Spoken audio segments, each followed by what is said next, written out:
ভাবুন তো, এমন একটা স্টেশন যেখানে দাঁড়িয়ে আপনি শুধু ট্রেনই দেখবেন না, দেখবেন মানুষের জীবন যুদ্ধ, স্বপ্ন আর আবেগের মিশ্রণ।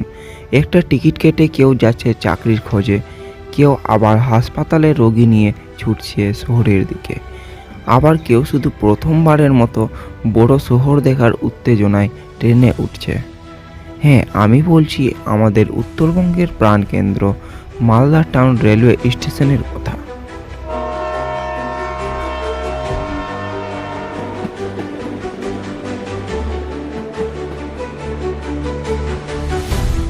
আজ যেটা এত বড় স্টেশন, সেটা এক সময় ছিল একেবারেই নেই।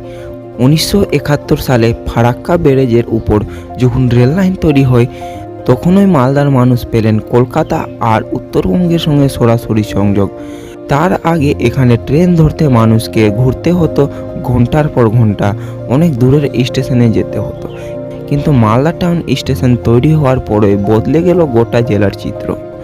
এটা শুধু একটা স্টেশন নয়, বরং মালদার অর্থনীতি, ব্যবসা আর মানুষের জীবনযাত্রাকে বদলে দেওয়ার এক মোড়।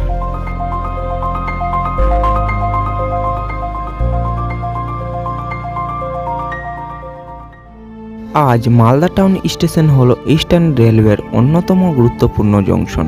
এখানে আছে মোট 7টা প্ল্যাটফর্ম, প্রতিদিন থামে প্রায় 100রও বেশি ট্রেন। কলকাতা, দিল্লি, মুম্বাই, চেন্নাই, দেশের প্রায় সব বড় বড় শহরের এখান থেকে ট্রেন পাওয়া যায়।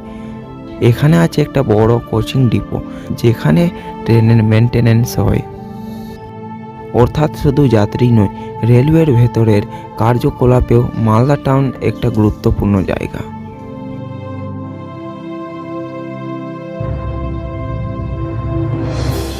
আসল গল্পটা এখানে। এই স্টেশন হলো মালদার অর্থনীতির হৃদস্পন্দন। আম, লিচু, পাট এসব কৃষিজ পণ্য এখান থেকেই সারা দেশে ছড়িয়ে যায়। ভাবুন তো, মালদার আম যদি দিল্লি বা মুম্বাইতে খাওয়া হয়, তার পেছনে এই স্টেশনের একটা বিশাল ভূমিকা আছে। প্রতিদিন হাজার হাজার মানুষ এই স্টেশনের ভেতর দিয়ে যাতায়াত করেন। কেউ ছাত্র, কেউ শ্রমিক, কেউ ব্যবসায়ী, কেউ সরকারি চাকুরে। একটা সাধারণ প্ল্যাটফর্মে দাঁড়ালেই আপনি বুঝবেন, এখানে শুধু ট্রেনের শব্দ নয়, আছে হাজারো মানুষের আশা, কষ্ট আর স্বপ্নের প্রতিধ্বনি।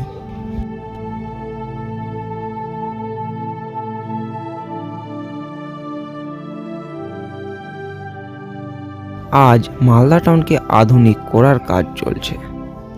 ডিজিটাল ডিসপ্লে, উন্নত ওয়েটিং রুম, পরিষ্কার টিকিট কাউন্টার, সব মিলিয়ে আগামী দিনে এই স্টেশন হবে আরও আরামদায়ক আর সুন্দর। সরকারের লক্ষ্য মালদা টাউনকে শুধু উত্তরবঙ্গ নয়, সমগ্র পূর্ব ভারতের একটা মডেল রেলওয়ে স্টেশন হিসেবে গড়ে তোলা।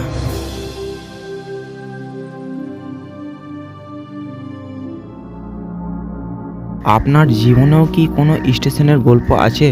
কোনো বিশেষ স্টেশন যা আপনার জীবনের একটা বড় অংশ? যদি থাকে, তাহলে সেই গল্পটা আমাদের কমেন্ট বক্সে লিখে জানাতে ভুলবেন না। এই ভিডিওটি ভালো লাগলে লাইক, শেয়ার করুন, কারণ এই গল্পটা শুধু মালদা টাউনের নয়, এটা আমাদের সবার জীবনের গল্প।